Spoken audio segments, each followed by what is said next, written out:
गोटे दिन में विजिलेंस द्वारा 4 सरकारी कर्मचारी गिरफ। लांच कारबार घटना विजिलेंस द्वारा यह 4 जन गिरफ होती। गजपति सीडीएमओ कार्यालय 2 स्वास्थ्य कर्मचारी, मुनिगुड़ा सीएससी जड़े स्वास्थ्यकर्मी और महाकालपड़ा बीओ ऑफिस किरानी गिरफ। गतकाली यह 4 जन लांच कारबार बेले धरा पड़ते।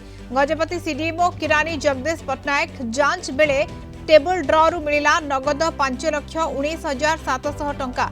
सेपरी सरकारी क्वार्टर मिलता 1.5 लाख टंका। मोट 6,69,700 टंका निकटू नगद कैश जबत करिछि विजिलेंस। ए टंका लांच अर्थ बोली संदेह करुछि विजिलेंस। एने विजिलेंस खोलताड़ जारी रही। विभूति साहू जोनल हेड आम सहित फोन लाइन में जोड़ी होती। विभूति सबु बेले आमे देखि थाउ अनेक ऑफिसर्स अनेक सरकारी बाबू माने लांच कारबार रे विजिलेंस हाथ में धरा पड़ी था। आज गोटे दिन में 4 जन सरकारी कर्मचारी गिरफ होती।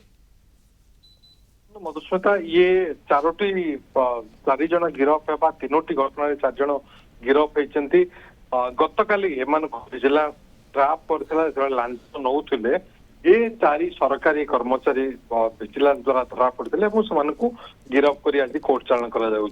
गजपति सीडीएमओ कार्यालय 2 जन स्वास्थ्यकर्मी अच्छा, मुनिगुड़ा सीएससी जड़े स्वास्थ्यकर्मी अच्छा और केन्द्रापड़ा जिला महाकालपड़ा बीओ ऑफिस जड़े किरानी अच्छा। सब बड़ कथा हूँ जिते बड़े लांच दिया निया होउची से समय रेड करके से समय रेड हैंडेड धरुची विजिलेंस एवं तापर मामला रुजु करुची एवं डीए केस करुची। एवं गजपति सीडीएमओ पालाखेमुंडी जो कारबार होता जो किरानी जगदीश पट्टनायक तांकर जो जांच करागला टेबुल ड्रु 5,19,700 टंका मिलला। तापर सरकारी क्वार्टर रु 1.5 लाख टंका मिलला। मोट 6,69,700 टंका मिली नगद कैश एवं ये टंका लांच टंका बोली विजिलेंस भावुची और से अनुसार जांच चली। से भाव में गतकाली आउ एक घटना घटी केन्द्रापड़ा महाकालपड़ा बीओ ऑफिस कनिष्ठ किरानी नारायण प्रसाद लेंका जो 15,000 टंका लांच नौले धरी विजिलेंस ट्राप करथिला। जड़े प्रधान शिक्षक घर लोन करदेवाई अंतिम किस्ती जहाँ 6,20,000 टंका लोन किस्ती और किसी बकिया दरमा रही ताकू करदेवाई नारायण प्रसाद लेंका 15,000 टंका नौले। से समय नारायण प्रसाद धरवा सहित गिरफ कर कोर्ट चालाण कर 3टी स्थान में एककालीन चढ़ऊ विजिलेंस करुछि।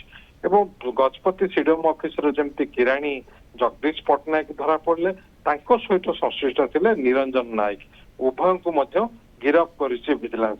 तो ये भाव में जो से भाव मुनिगुड़ा सीएससी जड़े स्वास्थ्यकर्मी जिते गोटे पास सर्टिफिकेट देवाई लांच नौले गतकाली से मोट 6,000 टंका मागी पूर्व 3,000 टंका नहीं गतकाली आउ 3,000 टंका नौले से समय विजिलेंस धरी।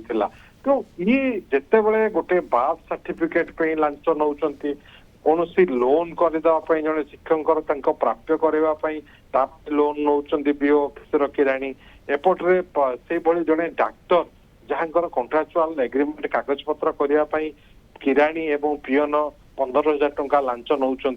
ये सबू घटना तीक्ष्ण नजर रखी ओडिशा विजिलेंस एवं ओडिशा विजिलेंस जो भली भाव में गत 2 वर्ष धरी बेस एक्टिव बिल्कुल एक्शन मोड रे वर्तमान समय विजिलेंस एवं जो भली भाव में गोटे दिन में 4 सरकारी कर्मचारी गिरफ होती। अर्थात जितेबले ये कारबार चलुछि रेड हैंडेड धरा जाउछि ये बड़ एक्शन वर्तमान समय कहुपर बड़ सफलता विजिलेंस टीम पाई एवं गोटे दिन में 4 जन गिरफ होती।